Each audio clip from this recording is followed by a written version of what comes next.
Bienvenidos al estudio de la lección de la Escuela Sabática con la Voz de la Esperanza. Si te has unido por audio o a través de la televisión o por las redes sociales, gracias por acompañarnos.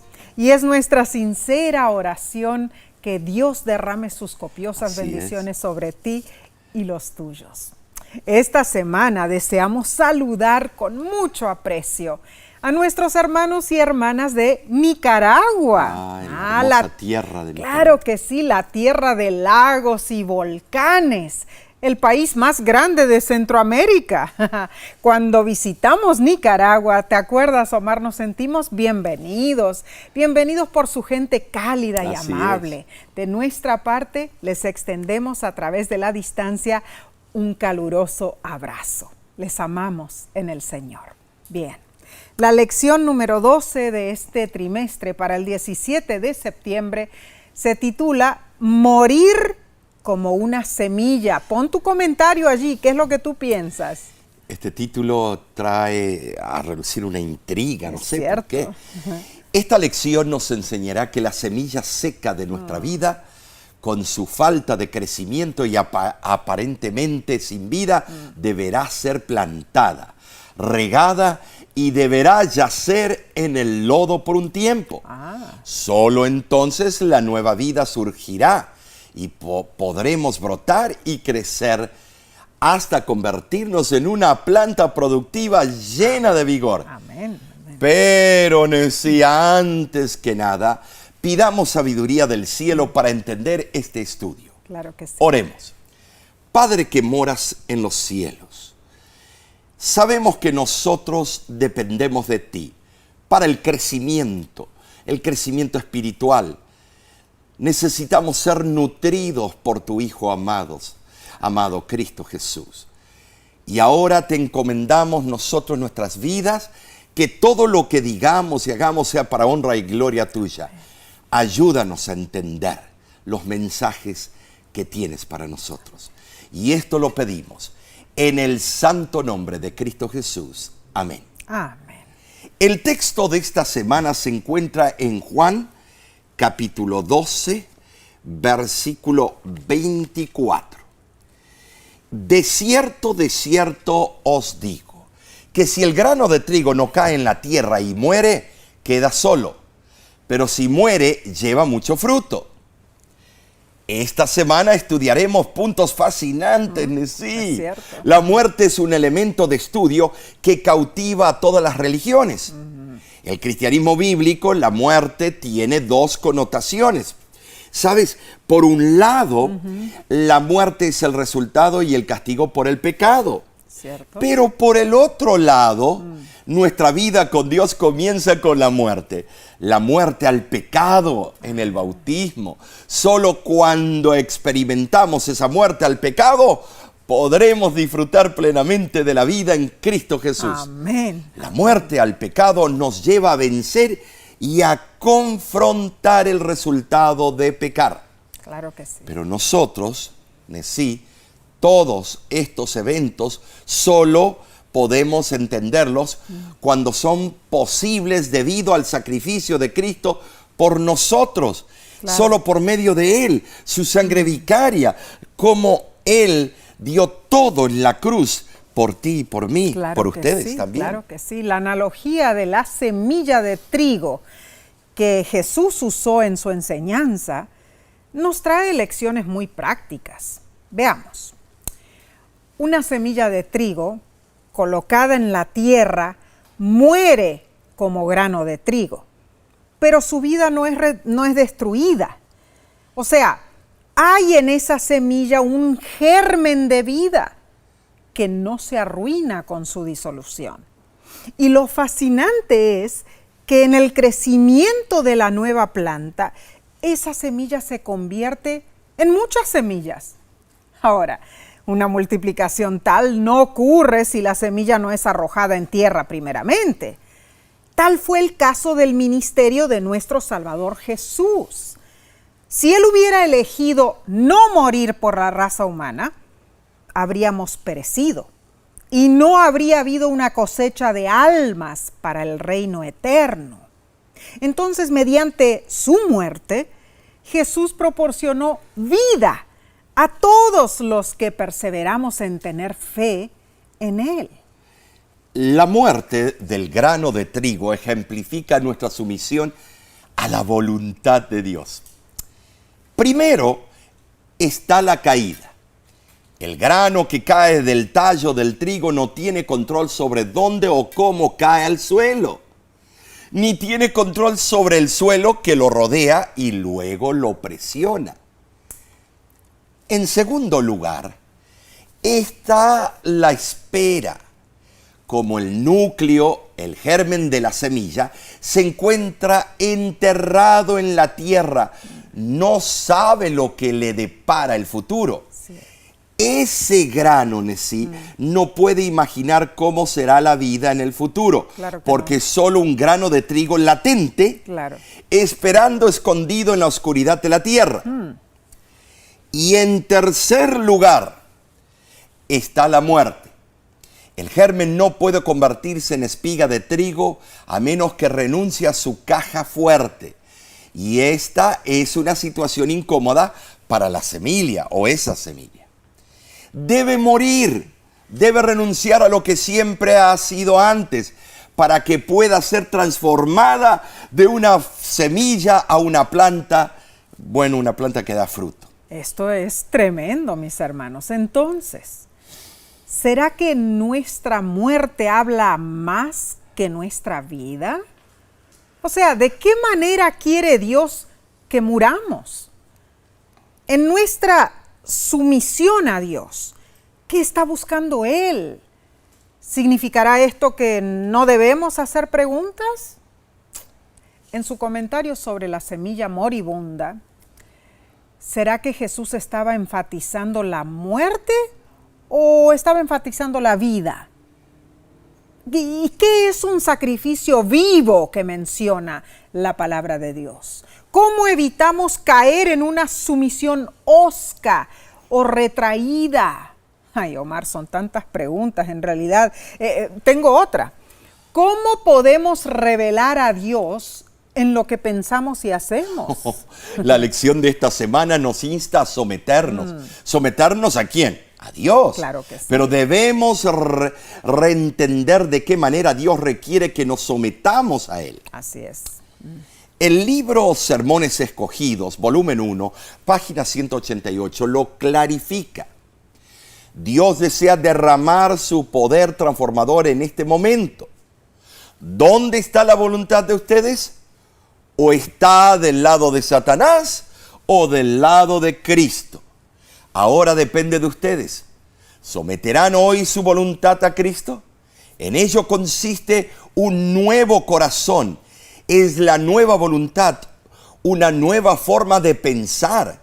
Entonces, comencemos el cambio ahora mismo. Amén y amén. Qué Omar. hermosa cita, tremenda.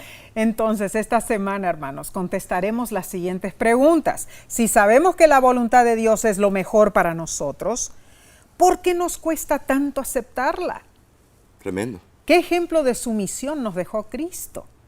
¿Y cómo podemos aplicar la analogía del grano de trigo a nuestra propia vida? Bien, analicemos entonces la lección del domingo 11 de septiembre titulada Sumisión para el servicio. Tremendo. Pero para ello tenemos que irnos al libro de Filipenses, capítulo 2, versículos 5 al 9. Haya pues en vosotros este sentir que hubo también en Cristo Jesús, el cual, siendo en forma de Dios, no estimó el ser igual a Dios como cosa a que aferrarse, sino que se despojó a sí mismo, tomando forma de siervo, hecho semejante a los hombres, y estando en la condición de hombre, se humilló a sí mismo, haciéndose obediente hasta la muerte, y muerte de cruz. Por lo cual Dios también le exaltó hasta lo sumo y le dio un nombre que es sobre todo nombre. ¿Saben decir? Para Pablo, la vida espiritual se centra en Cristo. Y deseando inculcar lecciones de humildad, el apóstol utiliza el mejor método. presentar el relato del sacrificio de Jesús Claro. como el ejemplo supremo de las virtudes que sus lectores deben poseer. Muy Es cierto. tremendo, Nessie. Muy Tremendo. cierto, Omar. La sublime descripción de los escritos de Pablo no se ocupa conscientemente de la teología en un sentido estrictamente académico, no. Más bien manifiesta la comprensión inspirada que tenía el apóstol. ¿De qué? De la obra redentora de Cristo. Y claro, la empleaba para ilustrar su enseñanza, ¿no es cierto? Por supuesto. Estimulando así a sus conversos a que imitaran al Salvador. Qué bien. Piensa en esto, hermano. Jesús abandonó una gloria inefable. Se cubrió con la forma humana más humilde y se ocupó de las cosas más modestas Es cierto. para que nosotros podamos ser salvos. Ay, hermanos, hermanas, debemos moldear nuestras vidas en armonía con ese gran ejemplo. Así es. En el griego se presenta la palabra morfé, que denota la forma de ser, o sea, las características esenciales y los atributos de Dios. Morfé representa la manera en que se manifiestan las cualidades eternas de Dios. Esa manifestación fue adoptada por Cristo, quien existió como uno con Dios. Pablo destaca y describe vívidamente las profundidades de la humillación voluntaria de Cristo, poniendo a Jesús en igualdad con el Padre Celestial y por encima de cualquier otro poder. Es que Pablo quiso que entendiéramos que Jesús era consciente de su igualdad con Dios. Y sin embargo, resolvió abandonar la gloria inherente a esa altísima posición para llevar a cabo su compasivo propósito de salvarnos. Ahora, Omar, si pensamos bien en esto, no era posible que Cristo retuviera todos los rasgos característicos de la divinidad y al mismo tiempo se encarnara, ¿no es cierto? Difícil para entenderlo nosotros humanamente. La palabra que se traduce como siervo es doulos en el original, que más bien se refiere a un esclavo. O sea, Cristo asumió los atributos esenciales de un esclavo. Así como un esclavo obedece, así también Cristo como hombre se comprometió a obedecer al Padre Celestial. Es que, te voy a decir, Nessie, todo en la vida de Cristo estuvo subordinado al cumplimiento de la voluntad del Padre, de Dios. Así fue. Supera a la comprensión humana el saber cómo pudo realizarlo. Es parte del gran misterio de la piedad. Primera de Timoteo, capítulo 3, versículo 16, así lo afirma. Tremendo. Pero solo así entendemos cuán pequeño es cualquier sacrificio nuestro, Cierto. comparado al de aquel a quien profesamos seguir. Amén. Bueno, nosotros, siendo tan inferiores a Cristo, a veces nos preocupamos por nuestra frágil reputación y nos resulta difícil o imposible rendir nuestra voluntad a la voluntad de Dios. Sin embargo, cuando compartamos el verdadero espíritu de Cristo, cuando Él mora en nosotros, se habrá cumplido en nosotros el propósito del cielo. Solo entonces seremos semejantes ¿a quién? Al propio Cristo. Ay, que Dios nos ayude. Porque la cultura contemporánea nos insta a exigir y hacer valer nuestros derechos. Algo que es bueno y a menudo es como debe ser, ¿no es cierto? Pero al igual que con Jesús, la voluntad de Dios puede pedirnos que renunciemos a nuestros derechos. ¿Para qué? Para servir a Dios. Y este proceso de renunciar a nuestros derechos puede ser difícil e incómodo. Puede crear la dolorosa condición de un crisol. Veamos cómo Jesús lo hizo. Como siervo, Él no vivió una vida pacífica y larga, sino que se hizo obediente hasta la muerte. Pero Jesús no murió de una manera noble y gloriosa. No, Él fue obediente hasta la muerte, y muerte de cruz, entre dos criminales. Bien entendemos que Jesús es nuestro ejemplo, pero si los derechos y la igualdad son buenos y deben protegerse, ¿cómo explicamos que a veces debemos renunciar a esos derechos para hacer la voluntad de Dios? Bueno, la lógica de nuestra sumisión a la voluntad divina la podemos entender leyendo Filipenses 2:9 y dice: por lo cual Dios también le exaltó hasta lo sumo y le dio un nombre que es sobre todo nombre. Hermano, hermana, Dios desea exaltar tu nombre también. En este momento, inclinemos el rostro y roguemos a Dios. Señor, yo sé que me estoy aferrando a derechos que en realidad son una barrera para someterme a tu voluntad.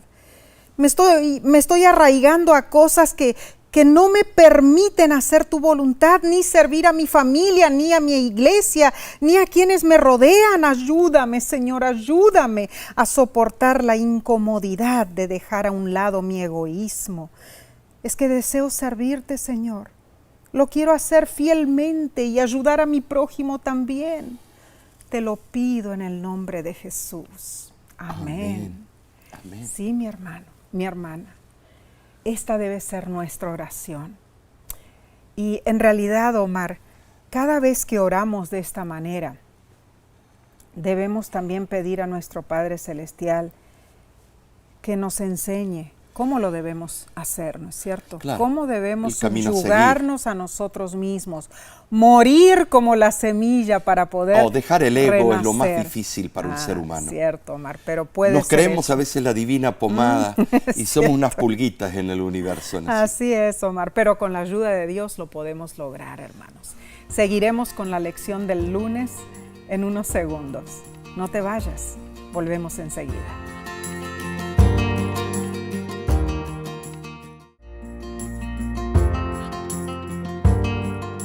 Somos privilegiados al estudiar juntos la palabra de Dios. Sigamos indagando y profundizando este Así tópico. Pasemos a la parte del lunes 12 de septiembre titulada Morir está antes que conocer la voluntad de Dios. Bueno, sí, millones de personas dicen, si yo pudiera saber la voluntad de Dios para mi vida, sacrificaría todo por Él. Muchos dicen de la boca eso. para afuera, por supuesto. Leamos Romanos 12, 1 al 2. Y dice lo siguiente, mira lo que dice. Así que, hermanos, os ruego por las misericordias de Dios que presentéis vuestros cuerpos en sacrificio vivo, santo, agradable a Dios, que es vuestro culto racional. No os conforméis a este siglo, sino transformaos por medio de la renovación de vuestro entendimiento para que comprobéis cuál sea la voluntad de Dios, agradable y perfecta. ¿Saben? Sí, Pablo aquí nos explica un punto importante. Si queremos conocer la voluntad de Dios, debemos sacrificarnos primero nosotros. O sea, solo podremos comprobar cuál es la voluntad de Dios de la siguiente manera. Miren así. Primero, cuando entendamos verdaderamente la misericordia de Dios hacia nosotros. Romanos 12:1. En segundo lugar, Nesí, cuando nos ofrezcamos como sacrificio vivo a Dios. Romanos 12:1. Wow. En tercer lugar, cuando nuestras mentes se renueven. Romanos capítulo 12, versículo 2. Y esto es muy importante. Un punto que debe abrir nuestro entendimiento. Bueno, más claro imposible. Ahora, Romanos 12 del 1 al 2 nos abre el entendimiento. Es que no somos pedazos de carne muerta. Dice que somos sacrificios vivos. Dios requiere nuestro pensamiento consciente. ¿Por qué? Porque Él valora nuestra libertad, nuestra individualidad. Dios desea que tengamos vidas maravillosas, pero Él sabe que con nuestra inclinación hacia el mal necesitamos la sanidad que solo Él puede proporcionar. Dios no desea la sumisión hosca de un rebelde, hermanos. Él añora la amorosa entrega individual de sus hijos. Solo con nuestro alegre y voluntario permiso, Dios puede ayudarnos, sanarnos y salvarnos. Amén. Y cuando eso sucede, nos gozaremos en Él con una mente renovada y finalmente podremos comprender la voluntad de Dios. Pero esa renovación depende de que muramos al yo. Sucede que cuando hay áreas de nuestra vida que aún no están completamente muertas al yo, vienen los momentos en los cuales Dios permite que los crisoles llamen nuestra atención. Ay, hermanos, cuánto necesitamos rogar a Dios para que su Santo Espíritu nos muestre esas áreas en las que no hemos muerto completamente al yo. Bueno, Omar, decimos a los hermanos aquí, ¿no es cierto? Sí. Pero tú y yo, bueno, yo creo que cada uno de ustedes también, estoy segurísima, todos nosotros necesitamos en realidad cambiar, dejar muchas cosas para llegar a ser un sacrificio vivo para Dios. Es que ser un sacrificio vivo, sabes, Nessie, esto me hace recordar cuando nuestros hijos estaban pequeños. No sé si te acuerdas, Neidín tenía sus 8 años de edad, Okay. y Derek 6. Vivíamos en Tucson, Arizona. Tú estabas en una clase en la universidad. Okay. Y yo andaba podando la rama de un árbol en nuestra casa cuando se rompió la hoja de la sierra eléctrica. Rápidamente les pedí a los niños que se alistaran porque tenía que ir a la ferretería a comprar un repuesto. Cuando llegamos al estacionamiento de la tienda, Neidín vio un enorme camión de 18 ruedas que tenía un letrero que decía Petting Zoo o zoológico interactivo. Emocionada. Me preguntó, ¿podemos ir, papi? Por favor. Y accedí, Nessie. Y a cada uno le di una moneda de 25 centavos de dólar. Les encargué que se quedaran en el zoológico hasta que yo saliera de la ferretería. Esos zoológicos desmontables son lugares interesantes y también llamativos, Nessie. Claro que sí. Llenan el local con una capa de unos 15 centímetros de acerrín y ponen crías de animales para que los acaricien. Claro. Los niños pagan la entrada y se quedan allí cautivados por los inquietos animalitos mientras las mamás y papás hacen sus compras. Muy Tremendo. ingenioso. Yo estaba en la ferretería cuando me percaté que Neidín caminaba detrás de mí. Me sorprendí. Le pregunté qué pasó. Me miró con ojos grandes y tristones y me dijo, es que la entrada cuesta 50 centavos, papi. Yo le di a Derek mis 25 centavos. Ay, A mi pobrecita. hija le encantan los animalitos. Pobrecita. Me imaginé el gran sacrificio que tuvo que hacer para cederle a su hermanito los 25 centavos extras. ¿Qué creen que hice? Terminé mi compra y llevé a Neidín para que ella pudiera disfrutar de unos minutos con los animalitos. Ay. ¿Sabes? En forma sencilla ese día nuestra hija me enseñó una gran lección. Hacer un sacrificio siempre cuesta. Pero si hay amor en la ecuación, el amor siempre da, no arrebata. Neidín, con corazón dadivoso, sacrificó sus 25 centavos porque amaba a su hermanito. Así es, mis hermanos, el sacrificio duele. Ser sacrificios vivos no es fácil. Servir a Dios y a los demás puede dar la impresión de ser un camino interminable y cuesta arriba.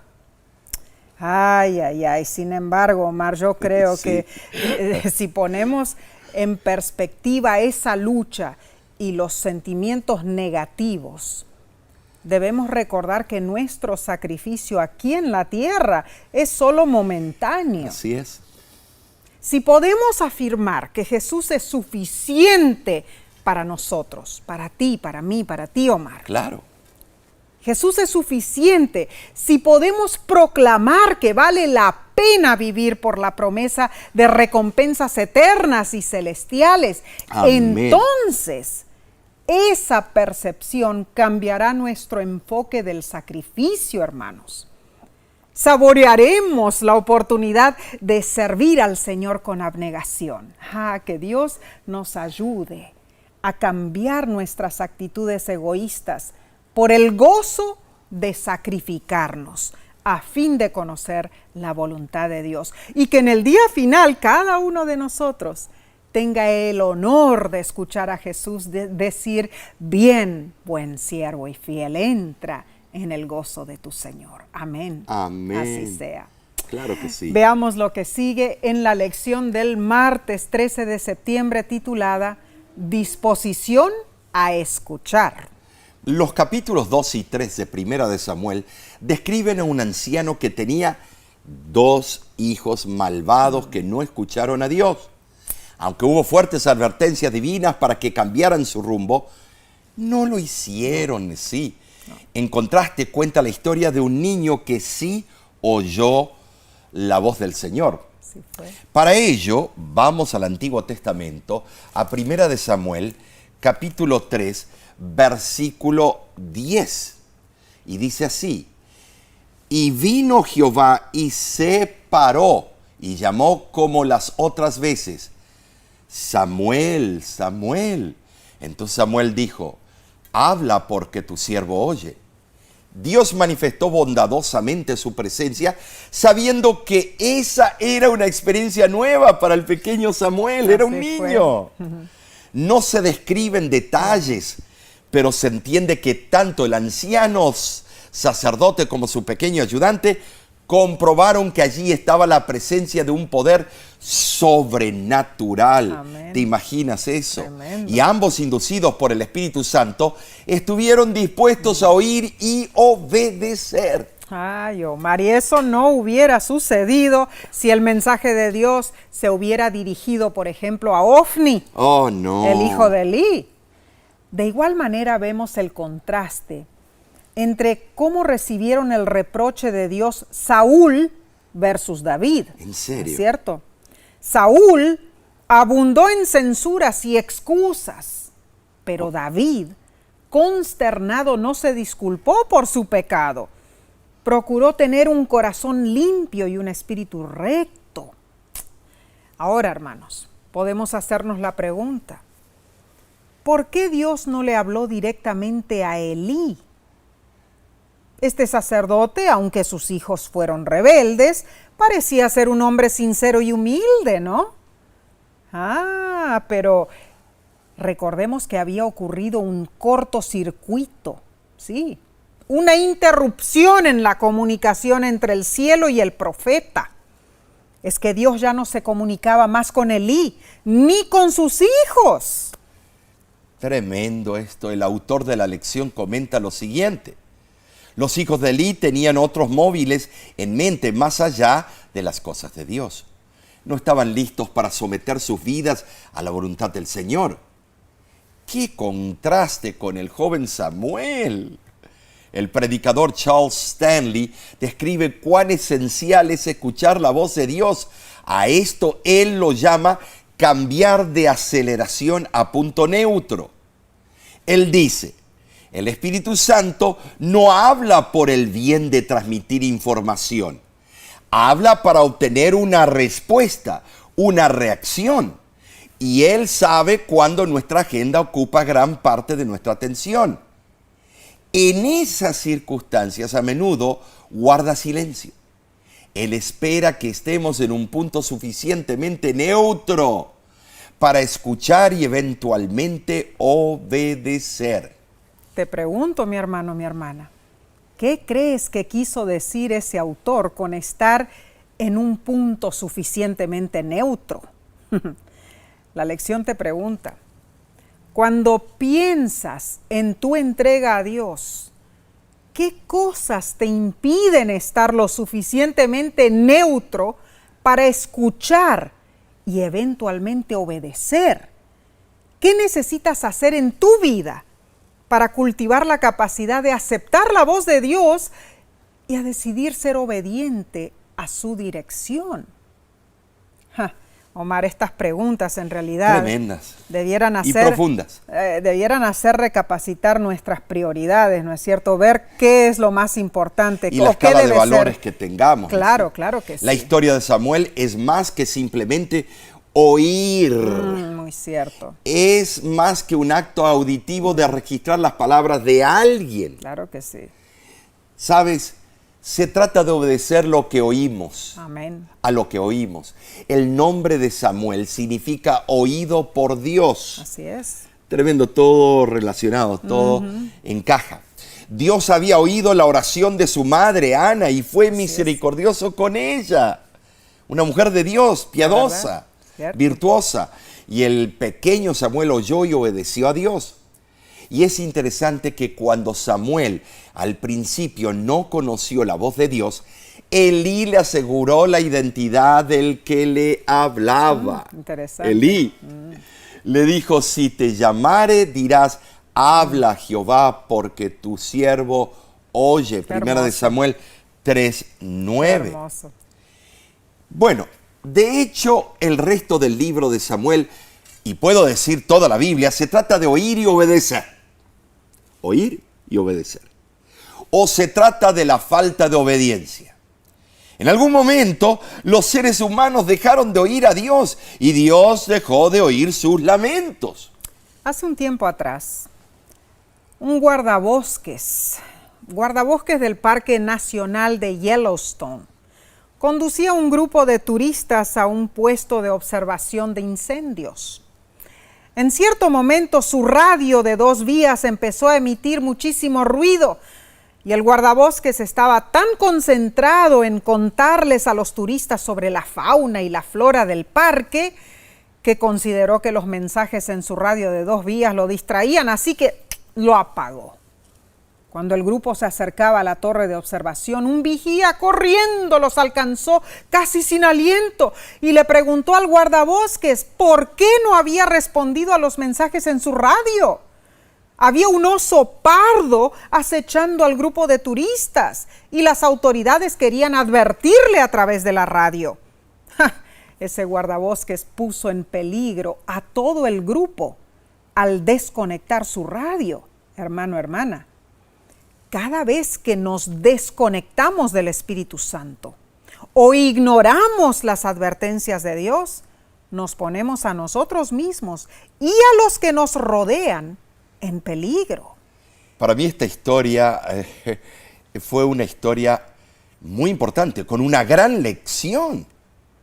El gran problema en nuestras vidas es que nos oímos los unos a los otros, oímos a Dios a través de su revelación, pero fallamos en tomar sus palabras en serio y obedecerlas. Te pregunto, ¿cómo puedes oír mejor a los miembros de tu familia? ¿Cómo puedes oír con atención y obedecer mejor a Dios? Estas son preguntas serias, mis hermanos, porque en realidad hacen parte de nuestro diario vivir. Oír a los que nos rodean y oír también a nuestro Padre Celestial, a Dios que está en los cielos. Omar, en realidad tenemos que meditar mucho en esto y pensar en qué formas podemos mejorar significativamente nuestra manera de oír lo que Dios quiere decirnos. Estar en sintonía.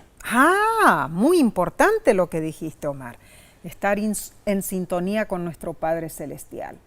Y para que eso ocurra, tenemos que estar en comunión constante con Él. Claro, el momento es como tú dijiste, si apagamos el teléfono, la línea telefónica con el cielo, no oramos o por lo menos charlamos, hablamos con el Señor, Claro. quiere decir que estamos mal. Así es. Estamos mal, hay una desconexión y se ha cortado el cordón umbilical con el cielo. Y eso fue lo que le pasó a Elí. A y a sus Elí dos eso es lo hijos. que le pasó. Así que- y hubo graves consecuencias. Claro que sí, claro que sí. Porque ahí creo que termina una línea sacerdotal. Wow, tremendo eso, Omar. Las consecuencias de no oír la palabra de Dios, de no hacer su voluntad. Bien, estos temas están interesantísimos. Continuaremos con la lección del miércoles en unos instantes. Volvemos enseguida.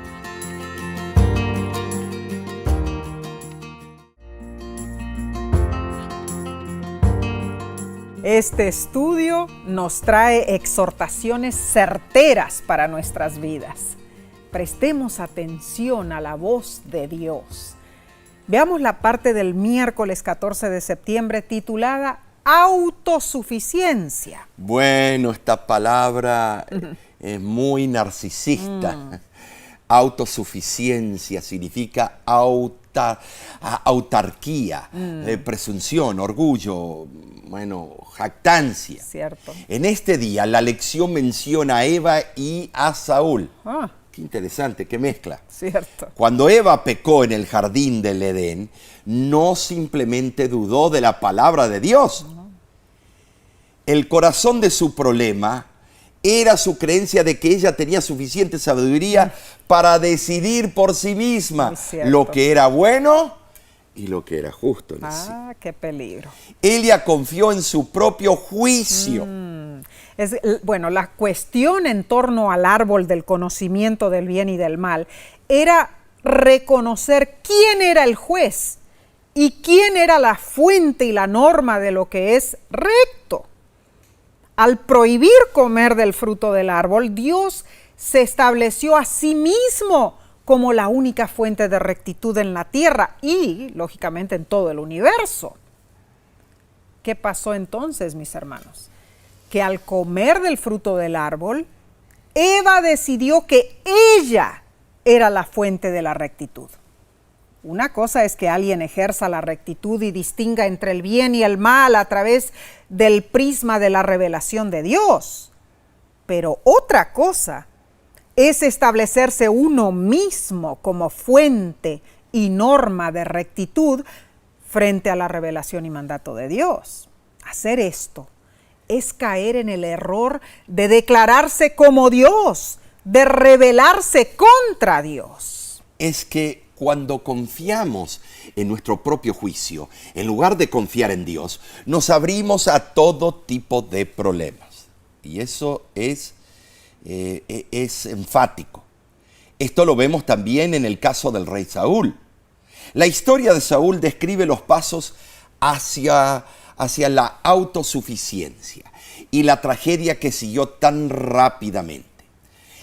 En tu tiempo de devoción, lee el relato de Primera de Samuel, capítulo 13, versículos del 1 al 14. Podemos deducir que fueron 3 pasos los que llevaron a Saúl por el camino de la autosuficiencia. Primero, Saúl dijo: yo vi la dispersión de las tropas y la ausencia de Samuel. Saúl estaba bajo presión y evaluó con sus propios ojos lo que estaba sucediendo. En segundo lugar, Saúl pasó de ver a decir. Se dijo que los filisteos los conquistarían. Lo que él vio con sus propios ojos dio forma a que hablara y conjeturara sobre la situación. Y en tercer lugar, Saúl pasó de decir a sentir. Sintió la obligación de ofrecer sacrificio a Dios. Lo que Saúl pensó en su mente dio forma a sus sentimientos. Bueno, esto es algo ambiguo. Todos hemos hecho esto. Confiamos en nuestro propio punto de vista. lo que nos lleva a confiar también en nuestro propio pensamiento humano. Yo no sé si culparlo a Saúl. Y entonces actuamos sobre esos sentimientos. Te pregunto, hermano, hermana, ¿por qué crees que fue tan fácil para Saúl seguir su propio juicio, aunque tenía instrucciones claras de Dios?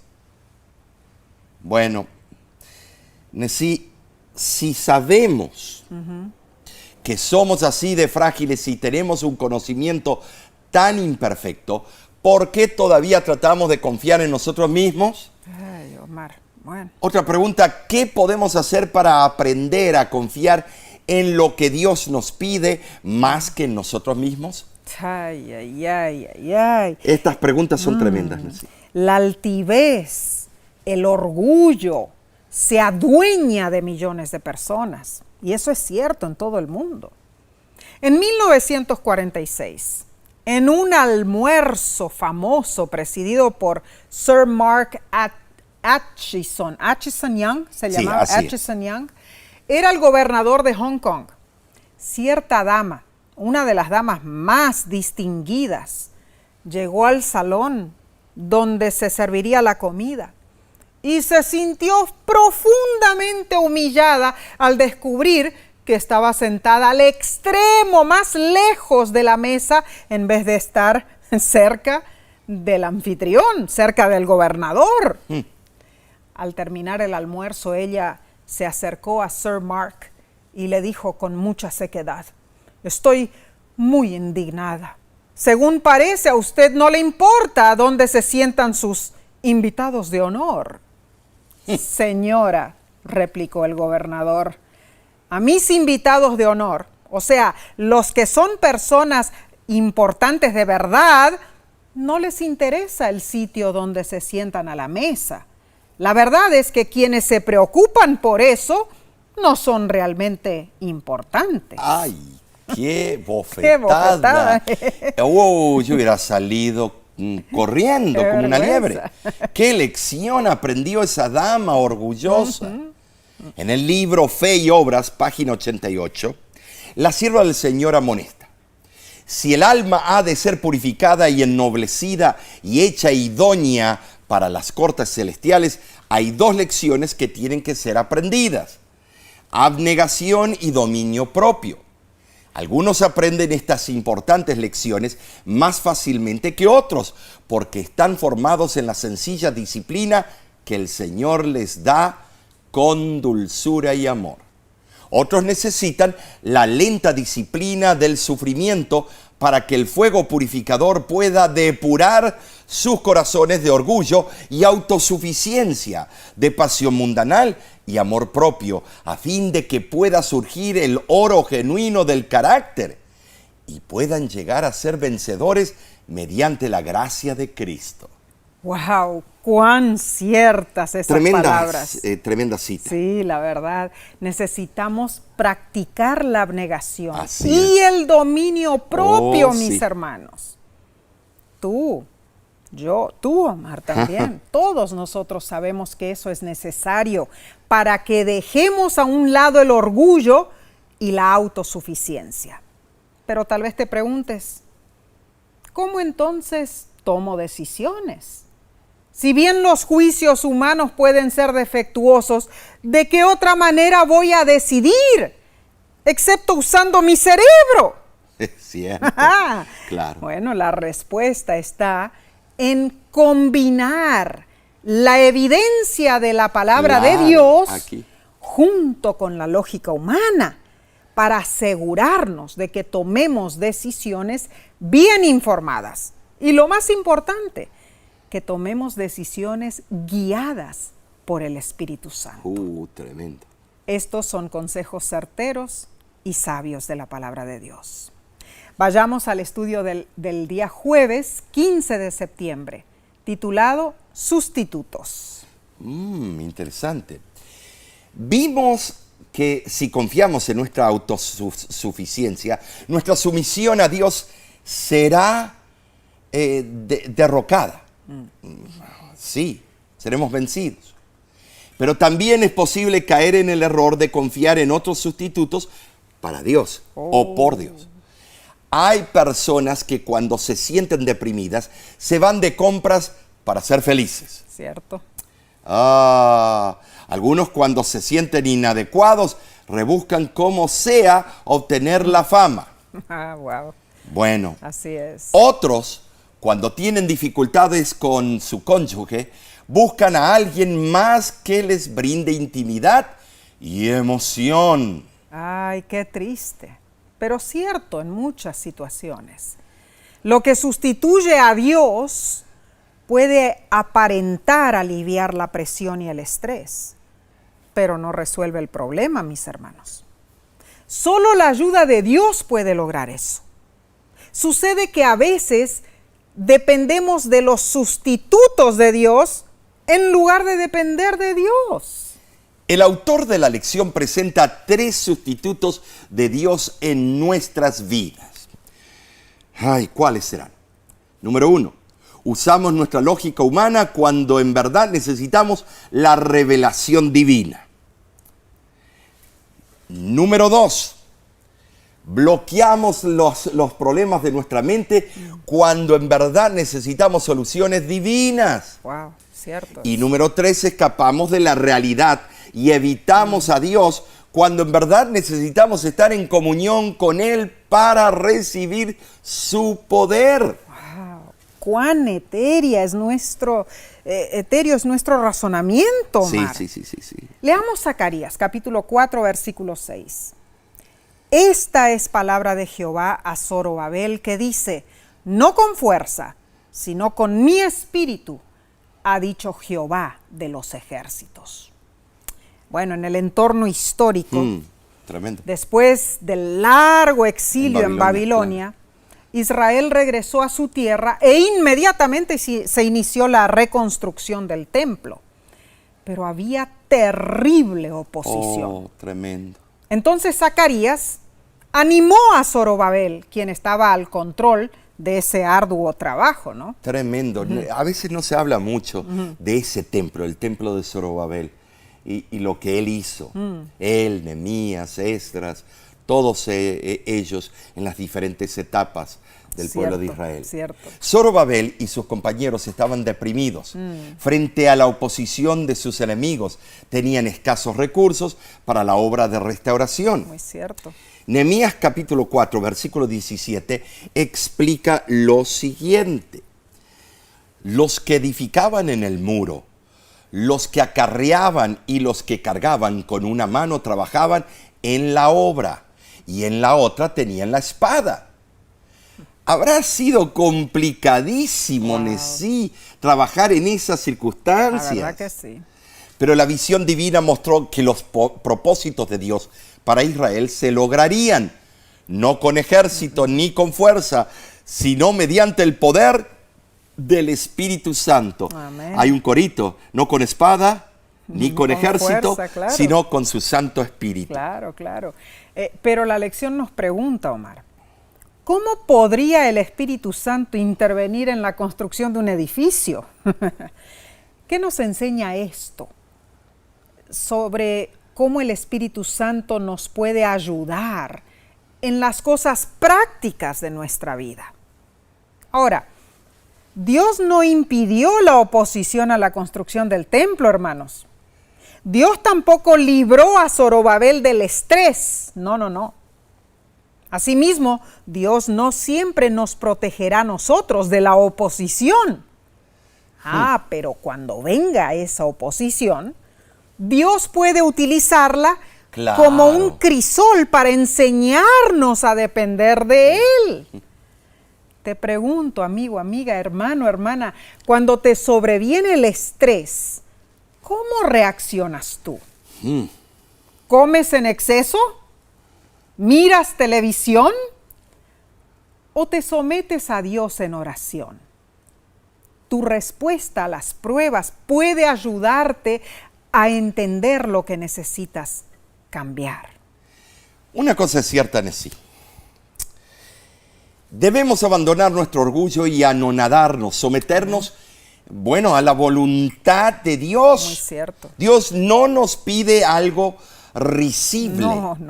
Tampoco es algo ignominioso. De ninguna manera. Dios nos pide algo que es de suma importancia para nuestra salvación. Así es. Cuando enfrentamos las luchas debemos asirnos de la mano del Señor. Y esto es muy importante que recordemos. Amén y amén. Me gustaría compartir una experiencia personal de la señora Elena de White. Ella cuenta lo siguiente. Un día que no teníamos nada para comer, mi esposo fue a ver a su empleador para pedirle dinero o provisiones. El día era tormentoso y tuvo que caminar 5 kilómetros de ida y otros tanto de vuelta bajo la lluvia.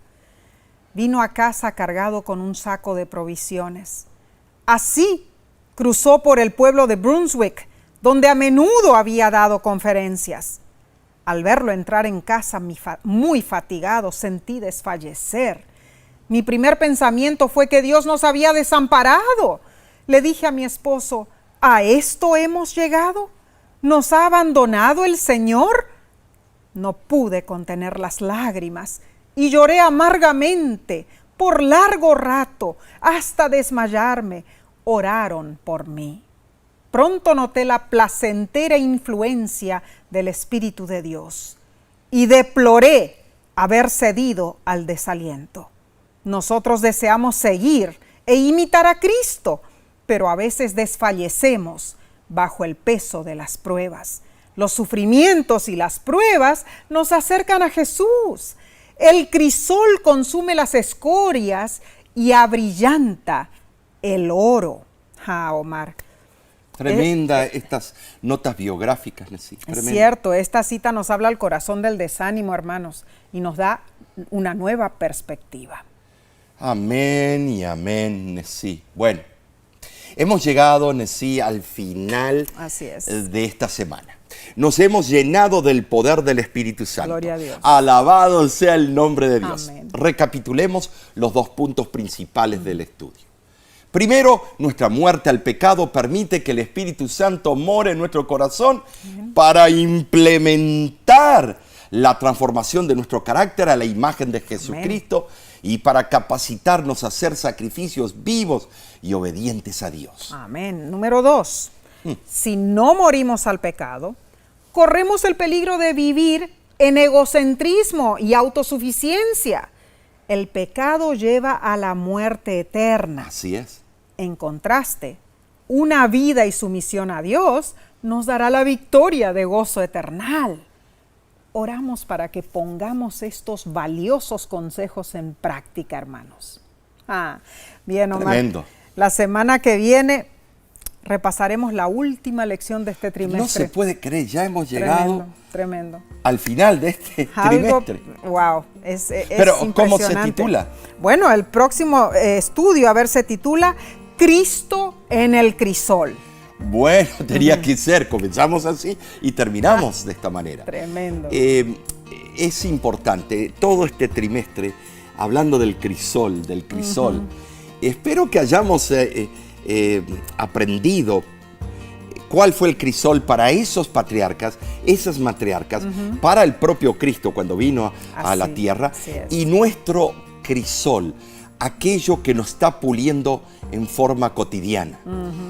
Te invitamos a estudiar nuevamente con nosotros. Así es. Y también no te olvides de compartir estas lecciones para que otros también sean bendecidos. Y de paso, Omar, suscríbete al canal de YouTube si no lo has hecho todavía. Claro. Y pon tus comentarios, de dónde nos acompañas, qué es lo que tú crees de esta hermosa lección que hemos estudiado el día de hoy.